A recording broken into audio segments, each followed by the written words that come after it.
You wake up when your body is ready. No alarm, no schedule, no place you need to be. You sit up. Stretch and ask yourself one question. What should I do today for 99% of human history? This wasn't a hypothetical. This was every single morning for roughly 300,000 years, and the answer to that question looked nothing like the life you're living right now. Modern humans spend about 90,000 hours of their lives working. That's roughly 1/3 of your waking existence, dedicated to a job. But for the overwhelming majority of human history, jobs didn't exist. There was no employment, no wages, no boss, no career ladder to climb. So what did people actually do all day? Let's start with what we know for certain. In 1963, archaeologist Richard Lee conducted a study that would change how we understand prehistoric life. He tracked the daily activities of the Dobju, Hwanzi people in Botswana, one of the few remaining groups, still living in a way that resembles agricultural human life. He found that adults spent about 2.5 days per week, acquiring food that's roughly 17 hours. The rest of the time, they did whatever they wanted. And here's the important part. This pattern shows up everywhere anthropologists look. The Hadza in Tanzania, the Ache in Paraguay, the Martu in Australia. Completely different environments, different continents, same result. About 15 to 20 hours per week, spent on survival activities. For context, you probably work twice that now. Some of you are thinking, but those are modern people. How do we know ancient humans lived the same way? Fair question, and the answer comes from bones. When archaeologists compare skeletons of ancient humans to early agricultural populations, the difference is dramatic. Farmers were shorter. Their bones show signs of nutritional deficiency. Their teeth were riddled with cavities from grain. Heavy diets, they had arthritis in their spines from repetitive labor, and they died younger. Ancient human skeletons taller, stronger, healthier teeth. Less joint damage, their bones tell a clear story. They were doing less repetitive physical labor. Not more, but the most fascinating evidence comes from something archaeologists found that shouldn't exist. If survival was a constant struggle art, in 1994, explorers discovered Chauvet Cave in southern France.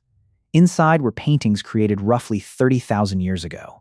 Horses, lions, rhinoceroses rendered with perspective.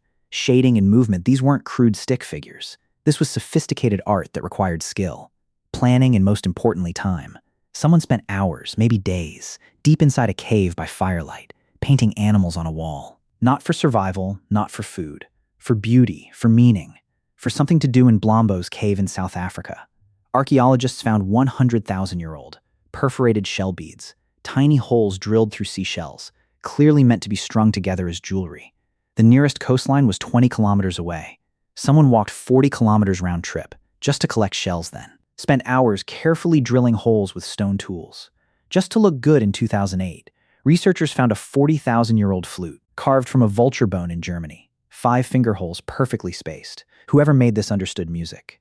They understood pitch, and they spent significant time crafting it. Not for hunting, not for defense. For music, these aren't isolated finds. Across Europe, Africa, and Asia, archaeological sites from 100,000 years ago onward are filled with evidence of decorative objects, carefully crafted tools, far more elaborate than necessary for survival, and items that required hours of focused work, with no immediate practical benefit.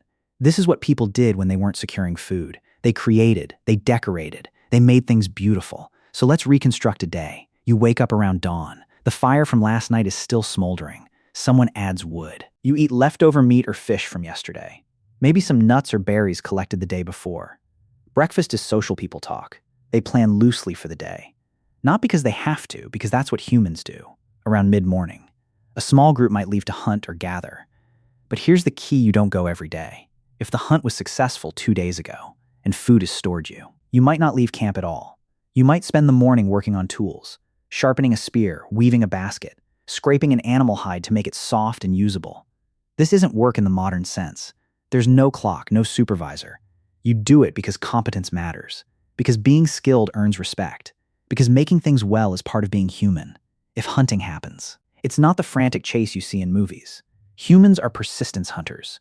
We track animals at a steady jog for hours, until they overheat and collapse. We're the only species that can do this effectively, because we can sweat and regulate our body temperature while running. Most animals can't, so we outlast them. The hunt might take 3 to 6 hours, including travel. Then the animal is carried back and butchered. Everyone eats, and by early afternoon, the productive part of the day is essentially over. What happens next is what modern people find hardest to understand. Nothing and everything people rest. They sit in the shade and talk. They play with children, they groom each other, picking through hair, reinforcing bonds. They make jewelry from shells or beads or animal teeth. They carve designs into bones or stones. They nap. Anthropologist James Sussman documented that. Among the Zhuangzi, adults spend roughly 6 hours per day in what he called social time, not working, not sleeping, just being with other people, talking, laughing, telling jokes, because in a world without money or police or written contracts, your survival depends entirely on your relationships. If people don't like you, they don't have to share food when you're hungry. So you invest enormous amounts of time in those bonds, not because it's productive, because it's how humans stay human. Then the sun sets, and this is when something remarkable happens. In 2014, anthropologist Polly Weissner analyzed hundreds of hours of conversation, recordings from the Yuhuanzi. During the day, conversations were practical. Who saw animal tracks? Where which plants were ready for harvest? Complaints about someone not sharing fairly.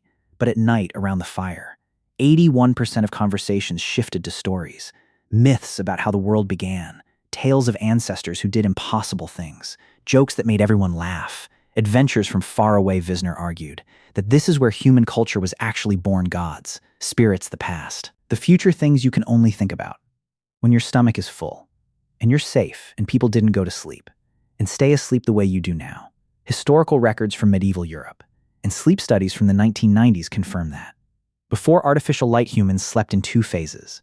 First, sleep for about 4 hours, then an awakeful period of 1 to 2 hours. In complete darkness, then second, sleep for another 4 hours. So here's what a full day looked like. About 4 to 6 hours securing food or making tools.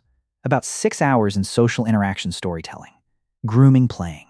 About 8 hours sleeping in 2 separate phases, and the rest resting, sitting, watching clouds, doing nothing in particular, existing without needing to justify your existence. Through productivity, then about 10,000 years ago, something changed. Humans in the Fertile Crescent began planting seeds and domesticating animals, and agriculture is a trap. Once you start farming, you can feed more people. More people means you need more food. More food means more farming. Within a few generations, populations exploded and there was no going back, because now there were too many mouths to survive. By hunting and gathering, you were locked in, and farming required far more labor: plowing, planting, weeding, harvesting, storing, defending crops from animals and raiders. The skeletal evidence is unambiguous.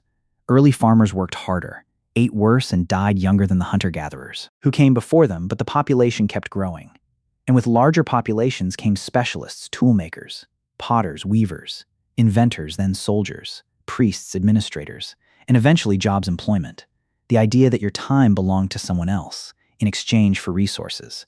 By the time we built cities, the original human lifestyle was gone, replaced by schedules, obligations, the need to work most of your waking hours just to survive in the system we created today. You spend 90,000 hours working. Your ancestors spent way less. You sleep in 1 block and call waking up at 2 a.m. Insomnia, they slept in 2 phases and used the middle hours for reflection. You spend your life chasing an illusion of greatness, achievements, wealth, and success by standards society invented. They woke up every morning already free, already enough, and at peace with nothing to prove to anyone. They didn't need to become successful. They were already living the life. You're working your entire existence to retire into. You make art if you can find time after your job. They made art because they had time, and that's what humans do. We're not a different species, but we live so differently from how humans lived for 99% of our existence that we might as well be. We traded freedom for food security, leisure for population growth, time for productivity. And most of us have no idea what we gave up because we never knew it was there.